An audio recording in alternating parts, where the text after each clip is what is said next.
Hello friends, स्वागत है आपका हमारे कॉलिंग टॉपर्स के इस प्लेटफॉर्म पे। दोस्तों, आज की जो हमारी क्लास होने वाली है एक ऐसे बेहतरीन टॉपिक के ऊपर होने वाला है जिससे एग्जाम में क्वेश्चन एकदम पूछता ही पूछता है। देखिए, आज हम सीखने वाले हैं समीकरण का हल निकालना, वो भी प्रतिस्थापन विधि से, जो कि हमारा एक्सरसाइज 3.2 में क्वेश्चन दिया हुआ है। तो आइए इसी को सॉल्व करते हैं और सीखते हैं कि कैसे इस क्वेश्चन को आसानी से बनाया जा सकता है। तो देखिए, बढ़ते हैं हम पहले क्वेश्चन की तरफ। अगर हम बात करें तो ये हमारा दो चर वाले रैखिक समीकरण युग्म का क्वेश्चन होने वाला है। प्रश्नावली 3.2 प्रश्न 1। देखिए, ये हमारा आपके सामने है पहला क्वेश्चन। इसमें दिया हुआ है x प्लस वाई बराबर 14 और दूसरा दिया है x माइनस वाई बराबर 4।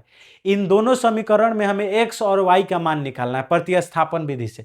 तो देखिए, ये हमारा समीकरण 1 दिया हुआ है और ये हमारा समीकरण 2 हुआ है। अब आप अपनी मर्जी से किसी भी समीकरण में x को एक साइड कर दीजिए, y को एक साइड कर दीजिए। देखिए, यहाँ पे हम x बराबर, ये y माइनस में इधर जाएगा तो प्लस में हो जाएगा, तो 4 प्लस वाई लिख सकते हैं। इसको आप समीकरण 3 मान लीजिए। मान लिए। अब इसके बाद एकदम सिंपल सा काम करना है। x का मान जो है, x का मान समीकरण 1 में रख देना है। x का मान समीकरण 1 में रखने पर, अगर आप x का मान समीकरण 1 में रखते हैं तो देखिए, समीकरण 1 हमारा क्या है, x प्लस वाई बराबर 14 है, जिसमें हम x बराबर क्या लाए हैं, 4 प्लस वाई। तो x के जगह पे हम 4 प्लस वाई लिख सकते हैं और प्लस वाई है तो बराबर 14।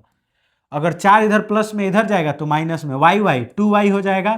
4 प्लस में इधर जाएगा तो माइनस में, तो 14 माइनस 4, 2y बराबर क्या हो जाएगा 10। तो y का मान कितना आ जाएगा, 5 आ जाएगा।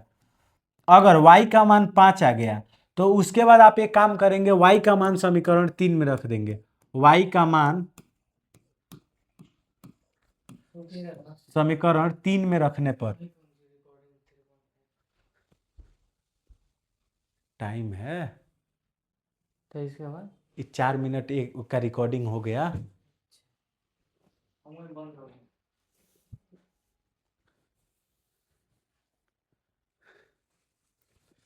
इसके बाद देखिए, जो y का मान आया है उसको यहाँ पे लिखेंगे, y का मान समीकरण 3 में रखने पर, y का मान समीकरण 3 में रखने पर,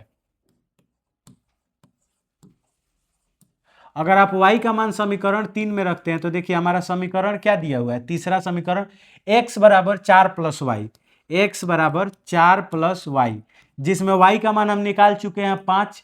तो x का मान क्या हो जाएगा, 4 प्लस 5 यानी कि 9। x का मान कितना आ गया, 9। अब देख लीजिए, 9 में 5 जोड़ेंगे 14 और 9 में से 5 घटाएंगे 4। तो ये हमारा एकदम आसान तरीका होता है प्रतिस्थापन विधि से किसी भी समीकरण का मान निकालना। इसके नाम में ही छिपा है प्रतिस्थापन, यानी कि किसी एक को दूसरे जगह पर स्थापित कर देना है। तो हम x को देखिए, y के जगह पर x का मान को स्थापित कर दिए x के जगह पे, तो हमारा y का मान निकल गया है, और y का मान को हम स्थापित कर दिए y के जगह पे, तो x का मान निकल गया है। तो ये था हमारा पहला क्वेश्चन। बढ़ते हैं दूसरे क्वेश्चन की तरफ।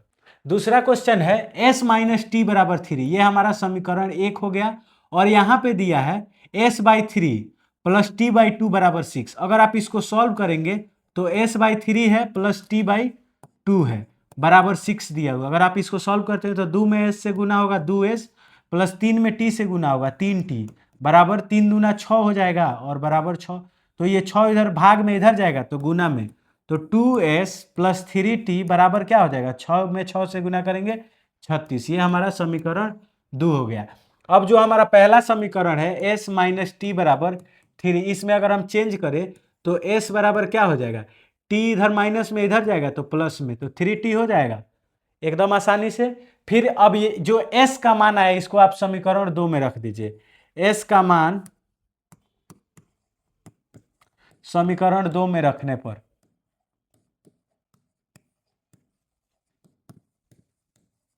अगर आप s का मान समीकरण 2 में रखते हैं तो देखिए, समीकरण 2 है क्या है हमारा, 2s प्लस 3t बराबर 36। s का मान रख दीजिए, 2 गुना s का मान कितना है, यहाँ देखिए s का मान 3 प्लस टी, और ये बराबर होगा प्लस 3t बराबर 36। अब गुना कीजिए, 2 में 3 से गुना करेंगे 6, 2 में t से गुना करेंगे 2t हो जाएगा, प्लस यहाँ पे 3t बराबर हो जाएगा 36। अब ये इधर 6 देखिए प्लस में, इधर जाएगा तो माइनस में, 2t और 3t क्या हो जाएगा 5t बराबर 36 में से 6 गया 30, 5 से कितना बार में कटेगा 6 बार में, तो t का मान कितना आ गया 6। अब t का मान आप समीकरण 3 में रख दीजिए, ये हमारा समीकरण 3 है। तो t का मान समीकरण 3 में रखने पर t का मान समीकरण 3 में रखने पर, अगर आप t का मान समीकरण 3 में रख देते हैं तो s का मान एकदम आसानी से आ जाएगा।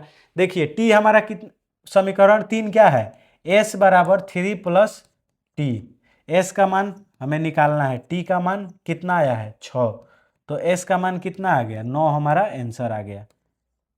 तो s का भी मान निकल गया और t का भी मान निकल गया, 9 में से 6 घटाएंगे तो कितना आ जाएगा 3, तो ये है हमारा दूसरा क्वेश्चन।